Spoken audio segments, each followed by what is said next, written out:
Waldorf University is committed to providing high-quality, affordable education in a flexible online format so you can reach your higher education goals on a fire department schedule.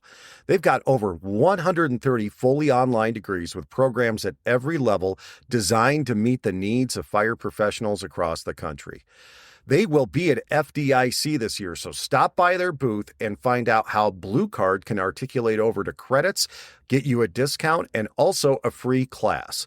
Waldorf University is offering 20% off of all Blue Card ICs right now if you go to waldorf.edu/bluecard for all the details.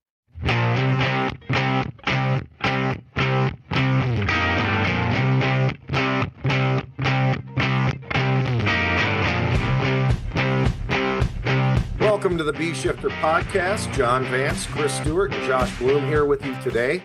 We're going to be talking about commercial fire operations, usually the strategic decision-making model. We'll get to that in a second, but first let's check in with the guys. How are you guys doing today, Josh? I'm good. Happy to be on here. Yeah. We're getting ramped up for FDIC here in a couple of weeks and getting some stuff sent out we got 3 classes coming up starting Monday. So got crews getting ready to roll out to do those 3 classes, and then we'll be leaving those classes and headed to Indianapolis. We'll be in that Hoosier corridor hallway starting Wednesday morning through Saturday. Forward to that. So, yeah, that'll be good. And big news out there, we'll have Fire Command 3 available for order. So you come by the booth. Nick Brunacini's going to be hanging out with us. You can talk to him, kind of get a little, talk about what the book's all about. And probably the biggest news is we have a huge discount if you come by and get the code from us. So during FDIC, we're going to have a special on the book, FDIC time only. So you'll need the promo code in order to receive the big discount. So we invite you to come by. We'll be in the Hoosier corridor, booth 13011. Right around the corner from the big fire engineering booth. So you go to the right, and that's where we'll be set up. Looking forward to seeing people, and we also invite the conversation. So, a lot of folks in our world right now engage in a lot of discussion on social media, especially about command issues. We invite you to come by and ask the experts, and let's have a face-to-face conversation. If there's someone in your organization or yourself or your chief or whoever is confused about Blue Card and what it's all about, please come by and have that discussion with us. We'd much rather do that in person than fight with someone on Twitter, which we don't do anyway. Yeah. Chris, how are you doing? I'm great. Happy to be here. Looking forward to FDIC. And Josh is right. I look at the calendar and we've got literally, I think now through May, there's literally something going on or multiple things going on every week, which is really kind of cool. Yep. We're out and about. John, I do just want to mention that for FDIC, there's no better way to get the information than right from the horse's mouth in person. So Chris is going to be there. And so if you have any interest in the ARF program, he's a key part of that. So, stop by, what it's about, what it looks like, what it does for your organization, what it could do for your organization, as well as where the long-awaited 8 functions of command for TRT that's been, on the burner, off the burner, on the burner, off the burner, whatever. So we'll be rolling that out, probably not before FDIC, but right in the near future. It's 90. We could turn it on today if we really wanted to, but we're not. It's not quite satisfied with it. So we're We're not done tinkering. Right. As Nick Brunacini would say, finished is better than perfect. But yeah, we're still things, right, to get it, wrapped up. And then, like I said on our last podcast, Eric Phillips is going to be there, and we'll have a big screen set up again so that if you're interested in that after action reporting system, what it can do, what it's all about. We got permission from several organizations to use some incidents that have been inputted in those organizations. Everything from house fires with rescues to a Mayday event at a apartment building on fire to multiple big box fires, offensive to defensive, a big box fire at a chicken distribution plant that was approaching 1 million square feet with an explosion that organized response from 20 some fire departments, I think altogether ended up there, but they ended up saving 75% of the building but they followed the process as far as using all the systems inside the building and talking to the responsible party, and did not take residential tactics to a commercial building fire, which I know we're going to be talking about some of that today, but specifically for the after action reporting stuff, stop by. But anything and everything, Commander Blue Card, come by, talk to us, see us, get it right from the horse's mouth, because we know how it goes in our industry. If you hear it from somebody else, you're probably not hearing the whole story, or you're hearing their twist on it. So, well, we don't need to let facts get in the way of a good story. Right. Yeah. That's there's no excitement in that. Mm-hmm. Every train the trainer we do, particularly when we're on the road, I find people are always amazed, like, oh, this isn't what I was told the system is. They were told a whole different set of things by people who haven't even been educated in it. So get the facts and learn the facts, and then you'll be more educated on making a decision on whether or not this is a system for your department or not. Yeah, let's talk about what's out there. It's fun to talk about, not us, but them. It's fun for them to talk about what's out there in the dark that you can't see, that you're not familiar with, that you can just make up your own story that you don't know nothing about. They're scared of the dark, just like they're scared of a system that they don't know nothing about, which I get that. But if you, instead of talking about it, why don't you just take a look at it and see what it really is, instead of, talking about it. But I agree with what Chris said. Don't let the facts get in the way of a good story thing. And that's a big deal, because the story, it's story time at the bar, and it's like, yeah, well, okay, whatever. Yeah. Time to break out the testosterone. All right. Today we're going to talk about commercial fires. We've had a lot of examples in the last few weeks. There was one in Ohio where the solar panels on top of a strip mall caught on fire and it got into the building. We had the Ontario, California fire that went to 6 alarms, and it ended up being a defensive fire in a building with a sprinkler system. And that was unique. So we've got some other unique examples this week. So we thought we would break open this subject and talk about the strategic decision-making model and really how it affects the operations on a commercial fire versus a residential fire, because these are incidents we go to less often. And as we always say, when we apply those residential tactics at commercial fires, that's when we get in trouble. So just to start off with, I guess, just a question to get us talking here. The first arriving IC at a commercial fire, what's the one factor do you guys think that most influences your strategic decision when you pull up? I think the first thing you're going to evaluate is building size, height, and occupancy type, right? And not only is that the first thing we should evaluate, that's going to be the first thing we communicate, right, when we give an initial radio report. So I think it makes sense to start there, and to say if that's always the overwhelming one, no. But when we talk about commercial buildings and we talk about size and we talk about open spaces and really know and understand and expect the differences between residential compartments versus commercial compartments, it's hard to ignore, because there's so many things, so many complicating things that building size and the way it's put together and what they do inside is so challenging to us that we really need to start there. And when we couple that with, serious fire and smoke conditions, then the way we go about dealing with that shouldn't be, from a fire control standpoint, isn't the same way we go about dealing with residential fire. We don't have the same opportunity to use the compartment space to our advantage to cool the environment, to manage it that way. We're having to do things a little bit differently and a little bit more directly on the water on the fire, so to speak, or the fuel that's actually burning, because I can't do it in the same way. So starting with the building size and then quickly coupled with, all right, what are the actual conditions? What is going on here? What can I see from the outside?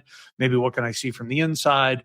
And that's going to drive really the risk management strategy and action plan that we're going to put in place. So it definitely should start with there.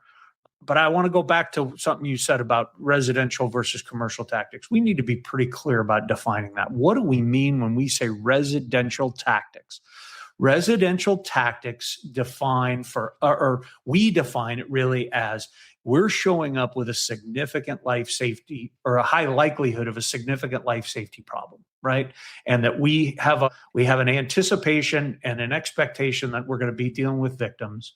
So how do we coordinate locating and removing those victims with managing the problem, the fire control part of that? And oftentimes that fire control buys us the time to do the other things. Not always, but a vast majority of the time.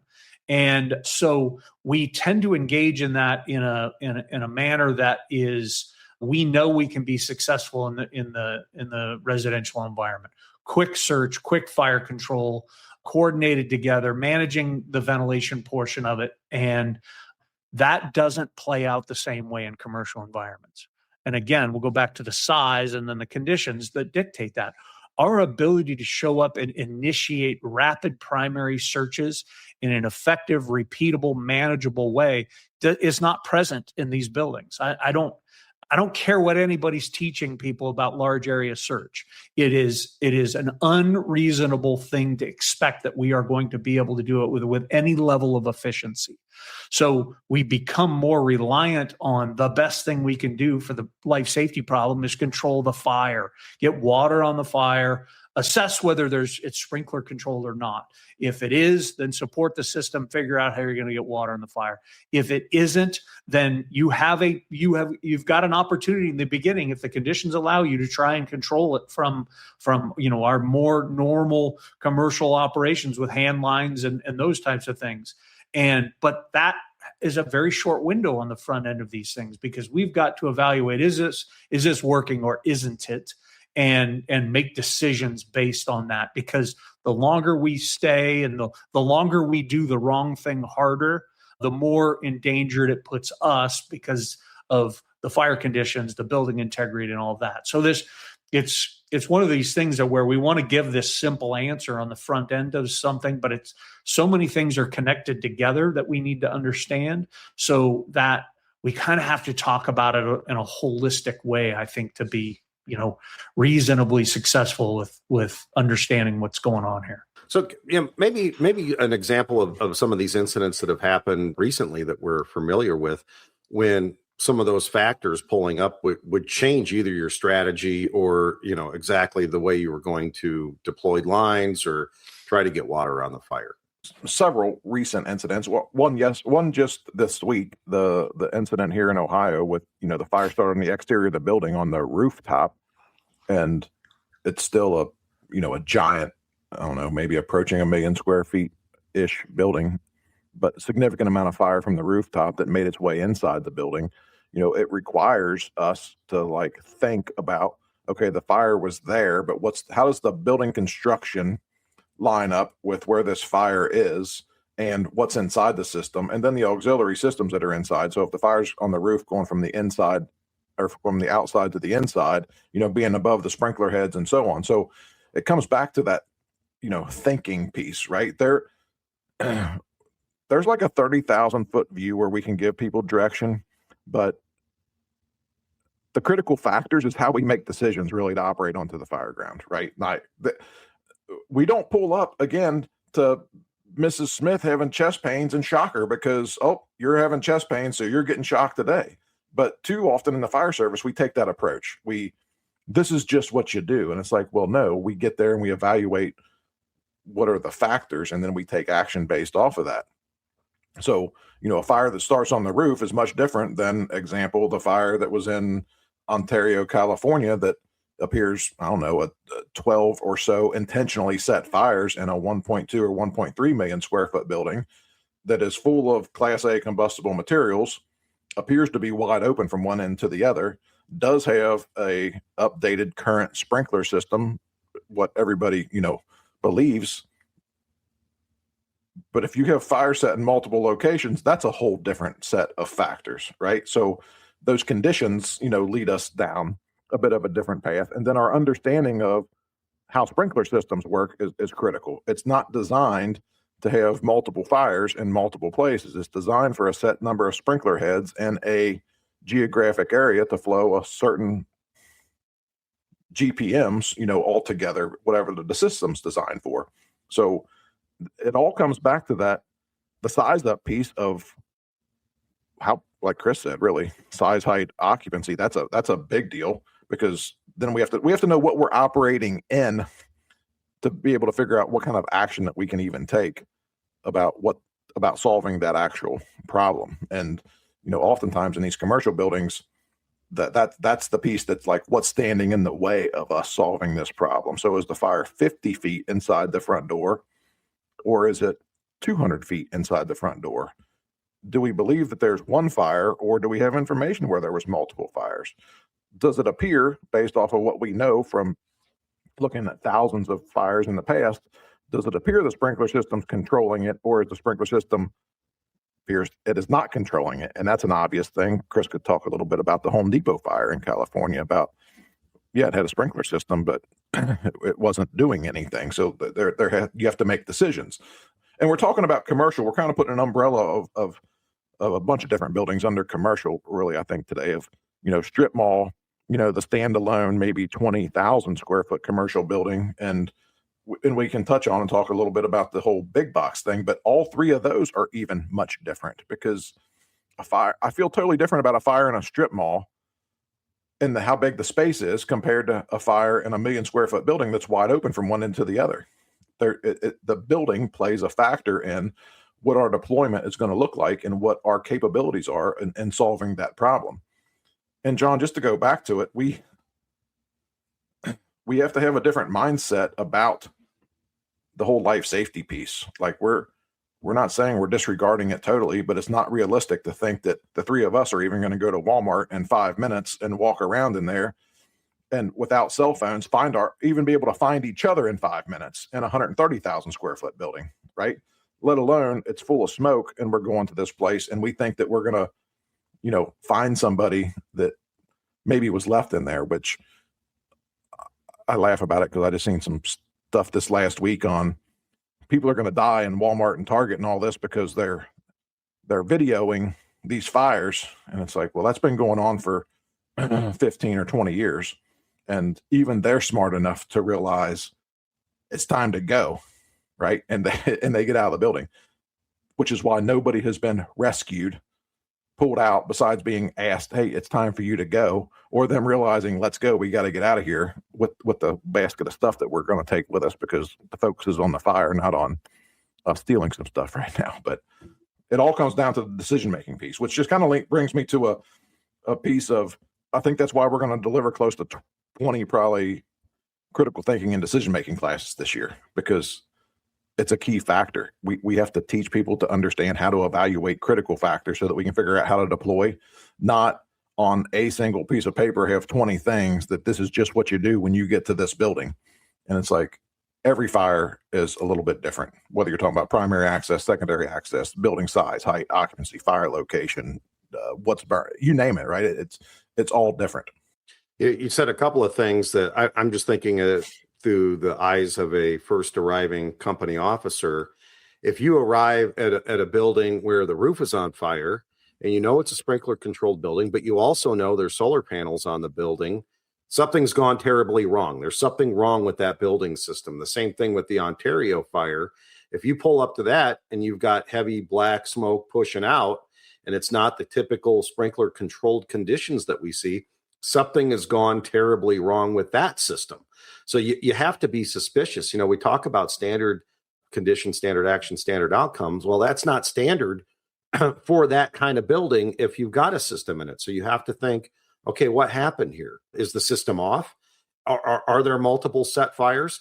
You bring up, Josh, that the conveyor systems in some of these buildings, those too aren't made to have fire spread throughout the building. If there's a fire in a conveyor system, it's just going to get spread out all over. So, where do you guys see companies getting it wrong when they arrive initially and starting to make those decisions where they get in trouble almost immediately from not recognizing that?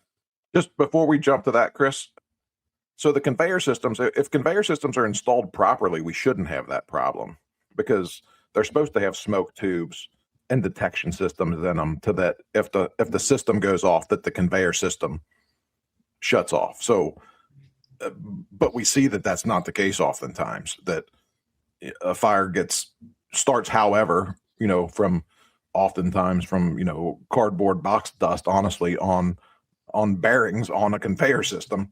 But the conveyor system was installed without any detection device as far as like smoke tubes or any of that.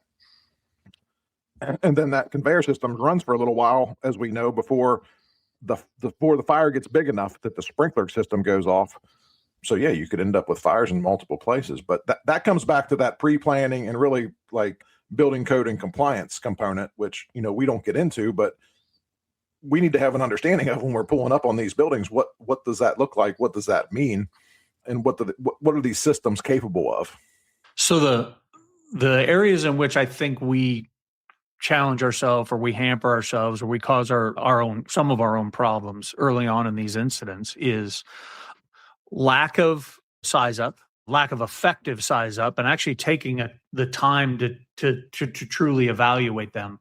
And then directly connected to that is making decisions about what we're going to do on assumptions. Because the last time I was here, this is what we did, right?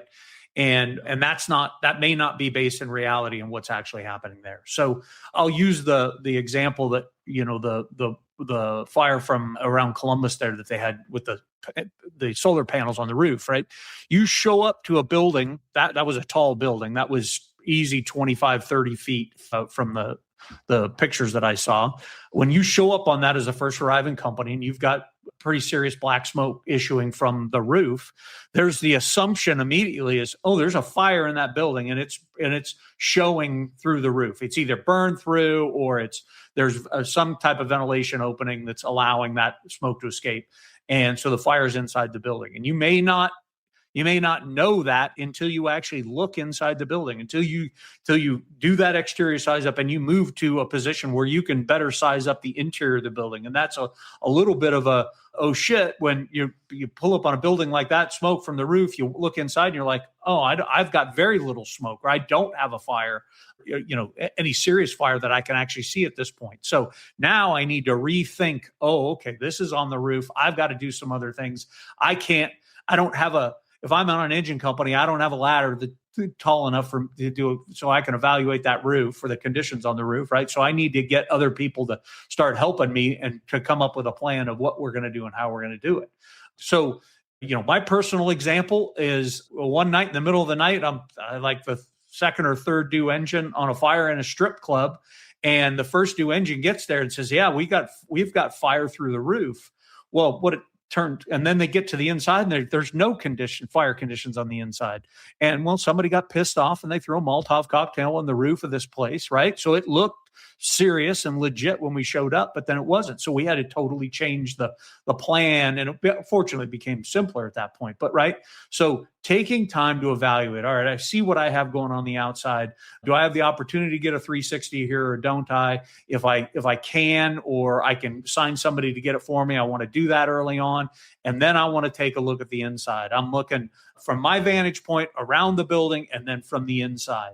And then once I have that, then I can start to make some better decisions here about what are the standard actions that I want to take place on trying to get, if I see an opportunity to get lines in the building and be able to get some water on this and try and fix it. I want to be able to do that, or make the decision, hey, this is too advanced, right? Well, we can't do this. So I think it's that time and commitment thing is we're so, again, the residential mindset is fast, fast, fast. People are going to die if we don't put the fire out fast and we don't search fast. I totally agree with that. Well, when we show up on these commercial buildings, we have a different life safety profile. We have the different life safety potential, and we definitely have a different capacity in what we can actually execute safely and repeatedly and consistently, right?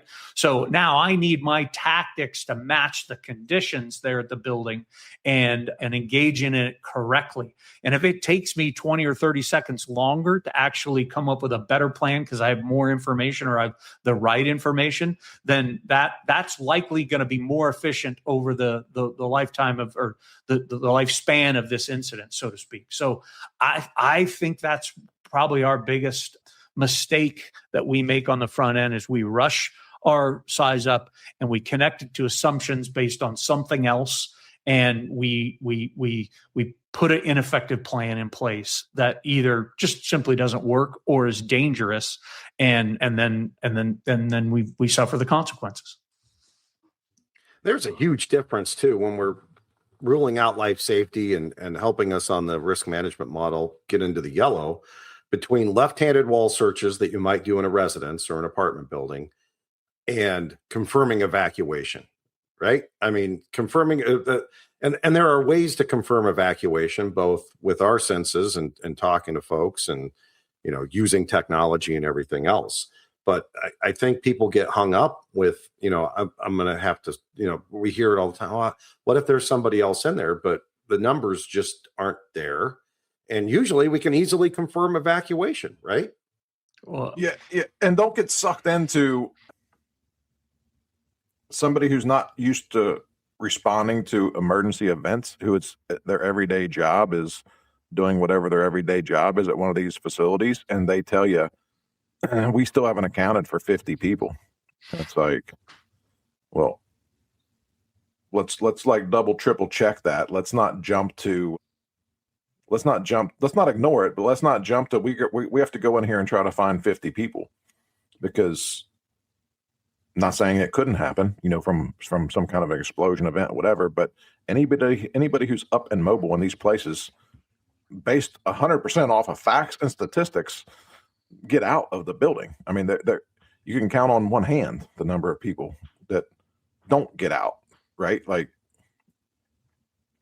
I mean, if we go to even down to a strip mall of the restaurant and the owner was sleeping in the office, even those people, like, realize, if they realize there's a problem, they get out of the building.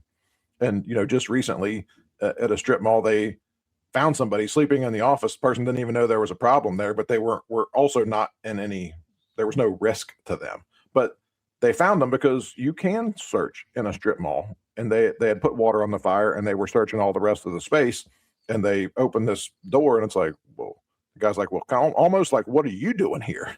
And it's like, your building was on fire. Right. So, but that's a big difference between that and I'm at a 1 million square foot building, and whoever the responsible person is on third shift of making sure that everybody is out here in the parking lot and is met up. We're missing 50 people. Well, no, the building's on fire. They don't want to be in there working anyway. And just like when they take a break, they all ran to their car to do whatever they do with their car when they're on break, to get as far away from the building. They don't want to be inside the building, right? So it's like, unless there's some kind of a significant event from an explosion or something like that, people who are mobile are going to get up and get out of the building. So let's make the comparison, the residential commercial comparison, right? So you show up and, somebody is pointing to a window and that said, they're in there. I know they're in there. They're in there. Okay. We have a better system and capacity to actually be able to deal with that. We're going to make a decision. Are we going in through the front door to get to that space? Are we going to go through a window to get to that space? And when I get there, I know I'm going to search at least in the beginning, a defined area, and depending on the conditions, right, then I have some other choices to make, right? And that has a lot to do with whether we're getting water on the fire or not. And so that's a very clear, simple, effective, reasonable thing to be considering at a residential fire. But if we show up to a 1.3 million square foot warehouse and the building or the site manager says, yeah, I got 50 people I haven't been able to account for that are working in the building. And okay, where are they? Oh, well, their work locations are all over the building. Well, I don't have the ability in the same way at that residential fire to be able to do targeted searches for those people if I have any serious conditions going on. That doesn't make sense. There's no reasonableness to that. So what the best thing I can do is, if I have the opportunity, if it's a sprinkler controlled or a building that has a sprinkler system, support the system and then figure out how to, finish off controlling that fire. If it's not, take our stuff in there to try and control the fire and make a decision whether I can or I can't do that. Those are the best things I can do in that moment. I can't do targeted searches of a Lowe's, right? I just simply cannot, right? Because of the openings, my ability to get in, could they be, and the complicated nature of the layout on the inside of the store. It's not going to be reasonable. So that's where the fire control element, it becomes oftentimes the most effective thing you can do for a potential life safety issue that you may have or you may believe you have in there. And then you sort it out afterwards, exactly what happened at that incident that we're talking about. There's 50 people, 50 people that I can't account for. Well, oh yeah, they were all sitting out on the curb and their phones were in their lockers and they couldn't communicate with anybody. So now we sorted it out afterwards. It wasn't an actual rescue situation. They were unaccounted for. So does a building manager, owner, business person, some kind of RP telling us, yeah, we've evacuated all the employees and everybody out and all the customers out of the building? Is that a guarantee? Hell no, it's not a guarantee. But it is operational information that we should actually consider, and we should balance the risk we're willing to take on trying to solve this problem with that information. And can we find people? Yeah, we have. They found that cat, it stuck in his FedEx truck, after the fire. That can happen, right? But that's the extreme minority of the potential there. And there's no way we were going to go search that building and then search the 100 or so FedEx trucks in that building. That's just not going to happen as a search and rescue tactic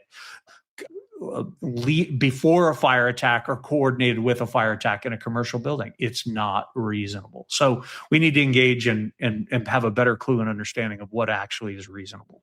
But when it comes to, IC number 2 and the decisions that IC number 2 is making, what are some of the triggers for that IC to say, I'm no longer going to be the Lone Ranger incident commander on this, and I'm going to start building a structure out and start putting divisions in? I mean, at what point do you say, now it's time for that? Because, is it something isn't working? Does the radio drive you there? What indicators are there for divisions being stood up? Well, I want to put out first that this whole span of control of 5 to 7 or 3 to whatever somebody wants to throw out there is a general thing. And it's really based on how many people can you have report to you, or groups can you have report to you, really in a controlled environment. Not we're dealing with an incident that is rapidly moving and that there's life at risk, right? And the conditions change, right? There's a lot of moving parts to it. And then everybody's got a different level of experience and capability, right? So when we look at training and experience, those two line up to like, what could you really manage? But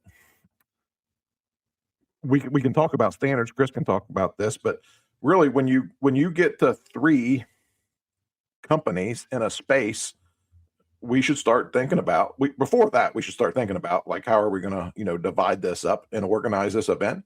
But if I'm in a commercial building on fire and I have 2 companies working in a company on deck and I'm going to be here for a while, then I need to get a boss there because, and at a big building like that, I'm likely going to have another attack position also. So that boots on the ground, boss that can be a little bit closer to it, feel it, taste it, touch it, kind of, if you will, not literally, but like a little closer to it, puts us in a much better position to solve the problem and to engage with the crews for, a list of purposes, all the reasons why we put a division boss forward. So not putting them there when you're sitting in that car, it's like you don't have a great idea of what's going on. And we're all firemen. So when you send somebody to a geographic area at a commercial building fire and say, you're on deck, well, in about 5 minutes, they're going to find something to do if there's not somebody there, organizing and managing, that piece of it. So that span of control thing, I hear people all the time, well, when you get to 5, that's when I would, let it go. And it's like, it's too late, because if you got 5, then you're probably going to end up with more there also, because of the amount of work likely that has to take place in that geographic area. And you can organize and manage something until you can't, right? And I bring this up in classes all the time. There's some kind of a reason why, if you look at NCAA basketball, well, there's 5 people on the court playing, and there's how many ever sitting on the bench, and there's that many, again, coaches and assistant coaches sitting there. And that's for a reason, right? No different than any other sport. Major League Baseball, it's a baseball game.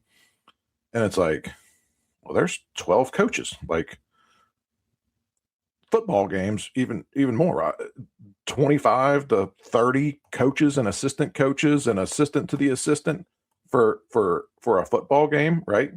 And it's like, well, no, we're dealing with a hazard that's evolving, that the time starts when the fire started, right? Like, there is no time to try to figure it out, make it up. Hold on, we're gonna time out. We're gonna reset and try to figure this out. We don't have there's no time for that. Though we do that when we're changing strategies, or we're going to take a different action based off of how we're doing.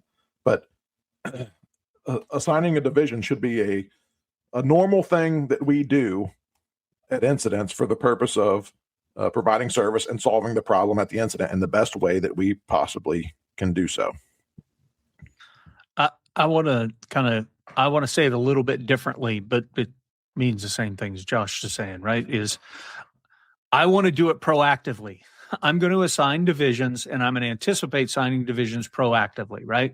Because I want to be doing everything right before something goes wrong. Doing everything right before something goes wrong. I don't care if I have 1 or 2 companies in the building. If I have the ability to put a division boss there, and I know that's where work's going to happen, I'm putting them there. I'm not waiting to get those companies in that position, right? Because stupid things can happen. 54% of the maydays happen for the first in company, right? So I want to have that layer in place from the get-go, or as early as I possibly can, and so that they can manage the work. But if something stupid happens and I've got mayday, I've got, drastic condition changes, the building is falling apart, any of that stuff, I've got, like Josh said, eyes closer to it that's going to reinforce my decisions at the strategic level of, now we're making a change here, right? And so I want to get ahead of that. And to me, in a system, and I get it, I come from a big system, right? So I have the resources to be able to do that. So if you're in a big system, I want you to be proactive. And if you're in a big shared system like Josh is in Ohio, I want you to be proactive. And if you're not, I want you to figure out how you can be proactive, right? Because there are things that you need to do, and it may change your decision threshold of offensive, defensive, but I need to get somebody in there as early as I can, because I want to be proactive about managing this incident in order to prevent something stupid from happening, or actually put this thing out, right? The one thing that tends to help us and prevent maydays the most is putting the stinking fire out. And so let's focus on it. When we set up multiple divisions, say we have 3 divisions, each one has 5 companies, that's 15 companies.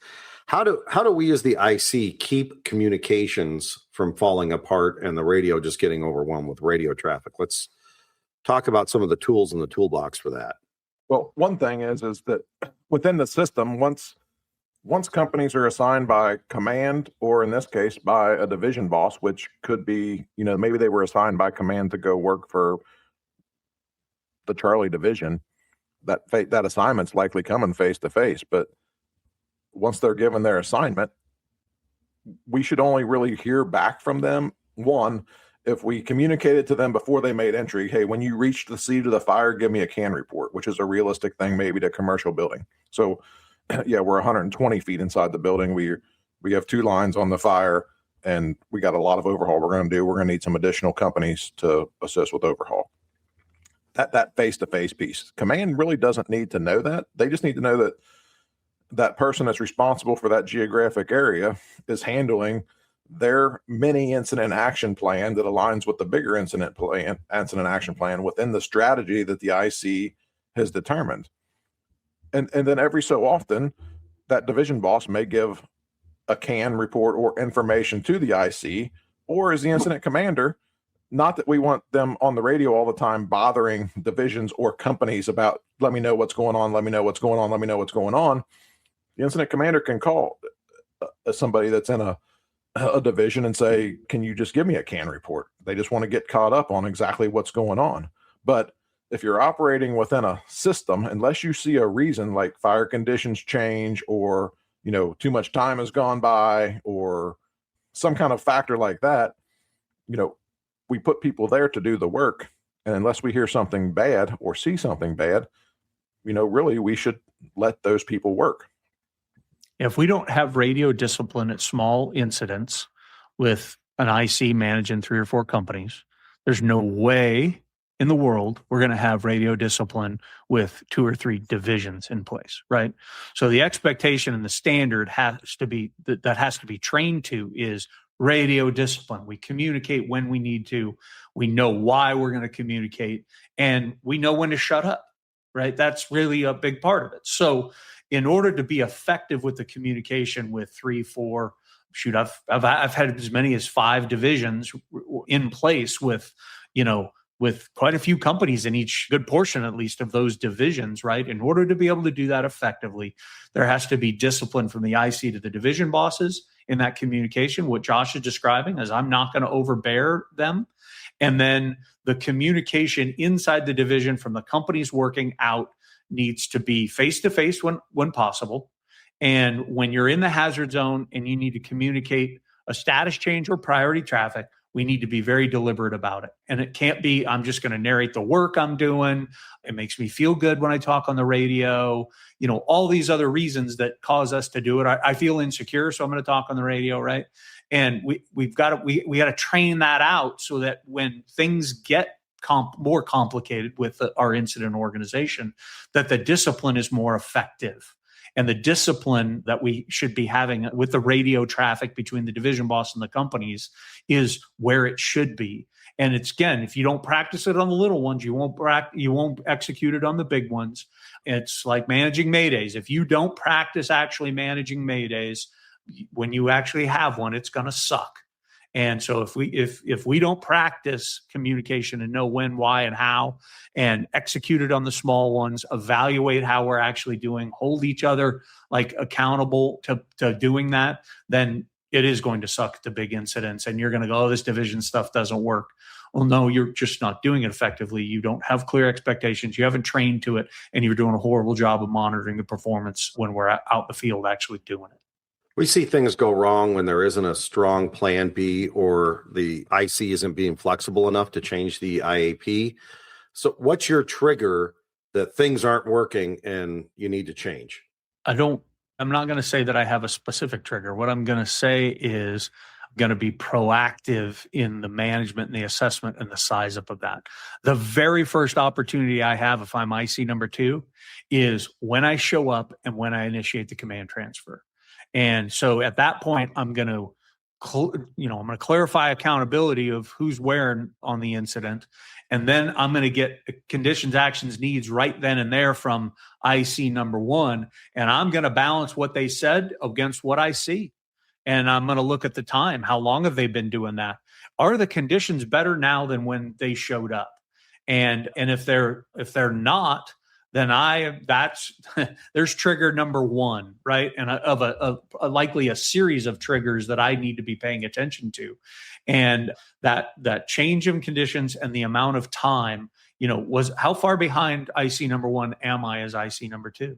If I'm 5 or 10 minutes, and things haven't gotten better, that's a big, there's a good chance I'm making a change.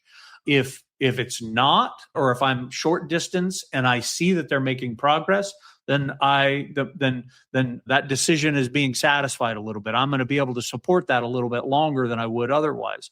So I think there's a few things coupled together that is this progressive, consistent, perpetual evaluation, rather than when I show up and I see these are the decisions I'm going to make. No, I'm going to evaluate it in the moment. I'm not going to have the same assumptions that I was being critical of the first arriving, or I'm not going to fall into the trap that I was talking about with the first arriving officers as the second arriving incident commander. I'm going to go through this very deliberately and very specifically and make decisions based on what has happened, what I'm seeing, and the information that's coming to me about it. Well, one last question that I have then. What I probably know how Chris would answer, and I'm kind of interested in Josh first, then go to Chris. But what's the hardest lesson you've seen us learn in the fire service about commercial fires? That we keep doing the same thing over and over again and refuse to change. And it really lines up with we treat commercial fires like house fires. But when you look out there, house fires is what we go to the most, house or residential apartment buildings, maybe. But I think 95% of the training, I think I'm safe saying, that you see out there focuses on residential tactics and task level work related to residential buildings. And there's all kinds of stuff out there about, fire attack right now. And almost every single bit of it is residential buildings, all kinds of stuff out there about ventilation, most all of it's residential buildings. Just this week, the latest on search training, and it's all residential buildings. So, I don't know that we should be surprised when we continue to take residential tactics to commercial building fires and that we're not successful with it. And we know that oftentimes when we take those tactics to these residential buildings, we see that we're not successful. And it kind of goes back to what you guys were just talking about. When do you pull the plug? And we're not very good at that. We keep doing the wrong thing harder. And that's a Chris Stewart ism thing, right? Like, don't keep doing the wrong thing harder. It's not working. You're not making progress with this, which means we should be looking at plan B, right? Like, so many places have plan A. This is just what we do. But when it doesn't work or anything goes sideways with it, oftentimes the answer is throw more people at it. And I've worked with plenty of organizations in the last 15 or 16 years with Blue Card of, well, that's why we send 60 people to this house on fire. And it's like, for what? Like, it's a 1,500 square foot house on fire. And, well, we have to have enough people because we keep throwing people at it till we can solve the problem. And it's like, well, maybe you should take a different approach to how you're trying to solve the problem then. I would say this is a triggering question, JV. So I'm glad Josh talked first because I was able to control myself for calm myself down. What my biggest issue is not what occurred at Southwest Supermarket. That's not the biggest failure I've actually been around and seen and have witnessed. The biggest failure I'm seeing or have seen is that we are doing the same thing today that we did at Southwest Supermarkets. That's the failure. We didn't know what we didn't know then. Thank God we figured it out. But now we're to the point where it's that's 25 years ago. It's just a story at this point to most of the firefighters and chief officers and yeah, it didn't happen in my lifetime. So I'm not going to pay much attention to it. And so we're repeating the same things now locally, like the place where that incident happened, it's occurring. And in and around where that incident happened, it's occurring. And it's also nationally, I very much know, so the greatest failure is the repeating of our failures. That is absolutely it.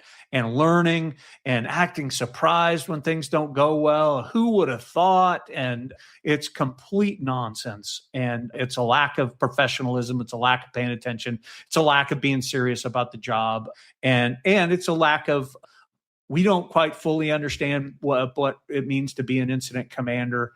And so we're really not going to engage in how to be an incident commander and what the serious part of the work is. And oh, hell, but let's train. Let's keep training pulling hose, but we're definitely not going to train managing an incident and managing or preventing residential tactics in commercial buildings. So that's my greatest failure. And I feel proud I controlled myself as much as I did.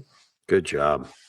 Can we talk briefly about you all's perspective? Because we get this quite a bit. What if the fire is further than 170 feet from any entry point inside of a building? Like, what does that look like? What do we do about that? And, I keep hearing people, we're the fire department. They called us to solve the problem, and that's what we have to do. And it's like, well, you hit on a little bit already, Chris, that we only have the capability that we have with the equipment, tools, knowledge that we have, right? And there's limitations to all of it, but.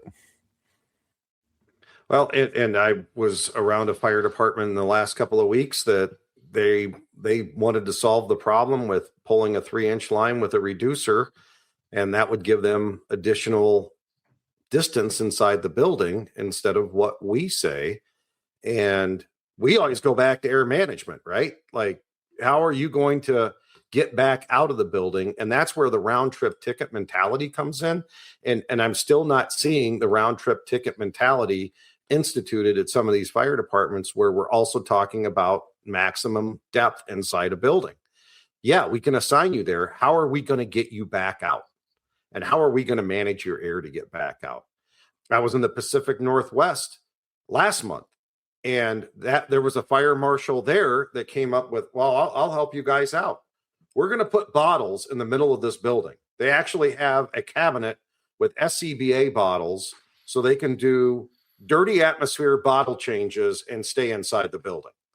And that doesn't work. Well, who trains on that? Like, I don't know. Like, I have not seen a department train on that. I've not seen that in curriculum. Maybe you guys know where that works. Or, like, I'm sure we're going to see at FDIC in 2 weeks, some kind of air system that is attached to a hose line. So once we run out of air, we can just click in there and start breathing air. All of those problems are management problems that don't have to occur, but we're not looking at the why. Those are what solutions. We always say the what solutions to why problems. That's a what solution to a why problem. Bottom line is we have to manage the air. And if we've got 45 minutes of air on our back, that means we have about 15 minutes or less of work to do, and we're going to have to get them back out. So whatever that depth is, we've come up with less than 200 feet or 175 feet. It's no more than 200 feet. Unless somebody's got super lungs or you've got the most fit fire company in the United States, but that doesn't happen. So that's my take on it. I know any department that I've been associated with, we haven't had the capability to do it. And I always point out, these large studly fire departments that are well-staffed, way better than any place I've ever worked. If they can't do it, we can't do it for those variety of reasons. So you triggered me on that one, Josh. I'll bounce it over to Chris. So this is a fascinating perspective that the fire service takes on with this. So in what industry and what profession, like profession, I'm using that word very deliberately, do they change or drastically exacerbate the complexity and the problems that we are charged with solving, or we feel like we're charged with solving? And we're just going to take it on utilizing the same exact solutions we've always used. So now I don't think Alan Brunacini ever went to a 1.2 million square foot building fire, right? I know the cooler manufacturer here fire that we had here a long, long time ago was pretty big, but it wasn't that big. And so we take this idea of, oh no, it's our responsibility to solve everything. No matter how complex this building is, no matter how tall it is, no matter how wide it is, no matter how big the interior volume is, we have to be able to solve it with what we have on the fire truck right now. And that's kind of an insane position to actually take, quite honestly. So if we don't adjust how we're doing things inside these buildings and within the tactics, that has to be solved at the code level first, and then the operational level second, right? The code level has to make it more operationally reasonable, or we simply say, no, it's not reasonable, right? There are times and places that it is not reasonable for me to put firefighters in there. I don't have the ability to manage their safety, welfare, and the ability to get them out if something stupid happens. I'm not putting them in there, right? And you guys, if you care about your building, you need to do it differently so that I can either do that or you don't need me to go do that, right? And so that's an interesting part of it. The 170 foot or 200 feet, right? The people that don't believe in it or the people that ignore it are people that have never been around somebody that died because of it. That's simple math, or simple history, I guess maybe is a better way to say that, right? So they don't practice how much air and effort it takes to get lines into positions in the building. And even if that 170 feet or 200 feet, that's like a straight shot into the building, gives you enough time, and then to do any amount of work on the inside, and then to be able to leave, right? That it is very simple to actually exercise that and demonstrate the need to be able to do that, but they don't see it, understand it, or believe it, and they're going to employ these, again, residential tactics in a commercial building, and then they're going to act surprised when it gets them in trouble afterwards, right? So I realize you told me the stove's hot, but how do I know until I touch it? And so that's a very, very challenging issue that the fire service has that I don't see many other industries actually having. We are unique with that, right? And we have this mindset. We have to be able to solve anything in an incredibly short period of time, and we're really not interested in doing anything better or doing anything different. And that's a recipe for disaster, in my opinion. Chris, what do you so what would be your response or answer about? I would say most organizations, if the first engine pulled up and it's methyl ethyl bad stuff coming from a tanker, and they do not have capability of hazmat on that unit, they're going to get as far away from it as they can, right? And I compare this; it's the same thing, right? That's smoke inside this big building. If it gets on you or in you, it's going to kill you in a period of time. No different than jumping in the river that's flooded and ripping without a life jacket or any equipment or whatever, right? I think it's the exact same thing, except for it's fire, right? So it's like, oh no, we're the fire department, so we have to do this because they called us, and they call us to solve every problem. And it's like we do not have the capability of solving, and we're really not set up for so many of these large commercial building fires and or industrial setting fires. Or again, a big topic I just saw this week, I think I sent it to you guys. The fire department arrives to a fire on a shipboard in Washington and decides, oh no, we're the fire department and this is what we're going to do. Even though experts were like, don't do that. It ain't going to work. Just shut it up and let it burn itself out from the people who know. And, let's open the door and let's put it out, because we have to take action. We're the fire department. They called us. They're counting on all eyes on us. And it's like, we are not set up for that. And I remember Chief Brunacini being one of them, and a bunch of other chiefs that have been around a long time saying the American Fire Service was built really around residential and much smaller buildings on fire, not 1.2, 2 million square foot buildings. But I think the interesting thing is some of the code is most all of those buildings do have a sprinkler system in them, right?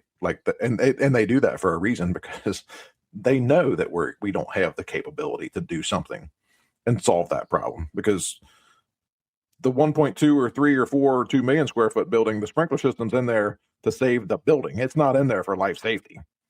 Unlike the sprinkler system that's in a residential setting is in there for just life safety, to give people enough time to get out. And then the fire department can, work to solve the problem. But I just think it's interesting how the same kind of things, but we take a different approach because it's on fire or even was on fire. When the truth is, anybody who's been to a big box fire is like, after about 10 minutes of that, I'm done with that. Yeah, there's an interesting perspective, like you're pointing out, is we have this inability to associate other hazards and threats that we are very clear and comfortable managing, but we're not going to do it this time because we have to act. There's nobody else. Like I can't call somebody else to come help this. So we feel like we have to, even though no sane person outside of their industry would recommend us doing that action. And it also demonstrates an interesting disconnect between the operational expectations and the the prevention code part of it, right? And the code guys think that they're doing things that are going to help the operations guys, and then the operations guys are wondering why the hell are the code guys and the prevention guys doing these things? It doesn't make any sense. And yet we don't get together to kind of solve that and figure that out in a lot of ways. And that's a huge problem, right? We dealt with that in my career, certainly with a lot of things that they're trying to put in the city of Phoenix. And when we did have that conversation, we tended to improve. When their understanding and our understanding got better and we had more of a mutual perspective, we did actually make effective changes to not only what we were going to do, but how the building was going to support us, considering to be able to do that. And so fire departments need to kind of start to figure out, fire chiefs and the leaderships of fire departments need to start figuring out all right, what is our actual role at these buildings? If I remember right, I think and it may not be there now, but way back when in the IFSTA book, a successful outcome at a building with a fire was the fire was confined to the building of origin, right? We looked at that as a success. And so if they're going to keep throwing up these challenges and making it that much more difficult and dangerous for us to do the work, then we may end up taking that perspective. I'm going to feel good if I keep it to this building, right? And regardless of what's going on. Yeah, last thing I want to say is the conversation here, and none of the three of us are saying that, well, things are just getting hard, so we'll throw our dresses over our head and run away. No, that's not what we're talking about here. We're talking about, all right, we need to solve things. It can't be solved necessarily at the operational level. I can't change gravity, physics, chemistry, and then human physiology because I showed up on this incident. I need to work on the things that can improve my ability to operate there before I get there, so that when I show up, I have a better plan and that my capabilities better match the problem. And so we're not afraid of what's going on. We need to just do it differently. Well, you guys ready for a timeless tactical truth?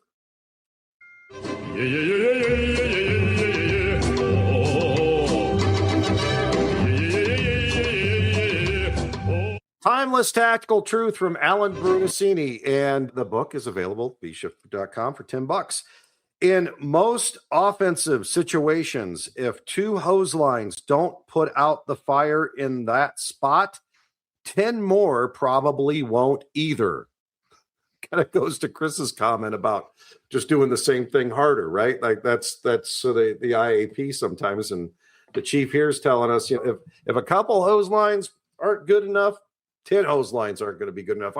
I was up in Michigan with him once, and he said we could push this building into Lake Michigan and it probably wouldn't go out. So where do we draw the line? It's part of size up and evaluation.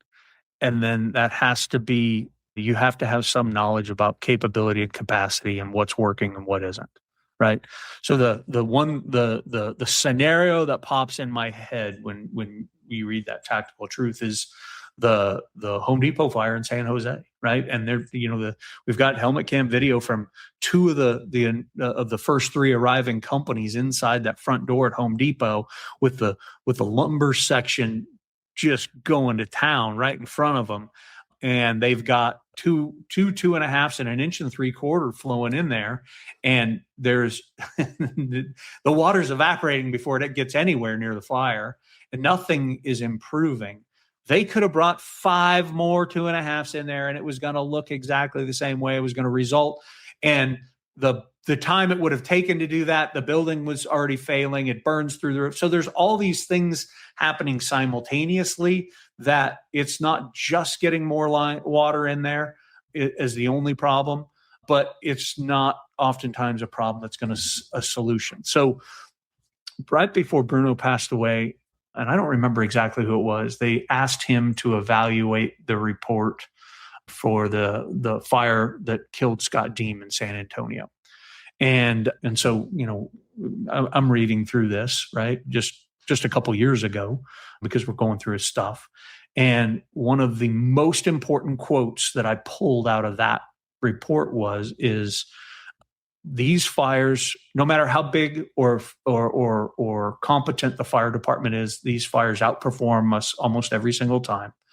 Our ability to go in and convert deadly defensive conditions into survivable offensive conditions simply doesn't exist. We don't have the capability and power to actually do that, right? So we need to know and understand when we're presented with that and make our decisions based on that. And that quote was important enough that the committee agreed to put that quote in NFPA 1700 when we're talking about warehouses and large space buildings, right? And so that's an important thing that I have going on in my head when you read that tactical truth. The only thing I got on it is that a key part of that is in a geographic area, right? So it's far too often when people they hear what they want to hear. So I just want to clarify that no, if you got fire on 3 floors in 6 different apartments, then yeah, you might have 7 or 8 hand lines in place, right? Because it's the geographic area part of that, right? So engine 1 and engine 2 got 2 2.5s operating. When they call and say, hey, we're not making progress on this and we need another hand line, that's that trigger of like we're not making progress here. It's not engine 1 priority traffic. We got fire on the first floor extending to the second, and engine 1 and engine 2 already are on the first floor, and you need a line to get to the second, right? That's not what we were talking about here, right? It was 2 hand lines in any one geographic area. And I think to clarify, 2 hand lines based off of making decisions of, yeah, I'm at the Home Depot and we stretched 2.5 because there was a big fire in a big building in a big open space, right? So yeah, choosing the appropriate hand line for that. Like I mean, I get it. If you choose to pull the 2 red lines into that, well, we know what that looks like. Also, right? Like yeah, that's same outcome. What we were talking about, yeah. Right. Well, gents, thanks for the great conversation today. I appreciate it. And we want to thank everyone for listening to the Bee Shifter podcast. Make sure to tell your friends, share it, and subscribe. And we'll talk to you next week on the Bee Shifter podcast.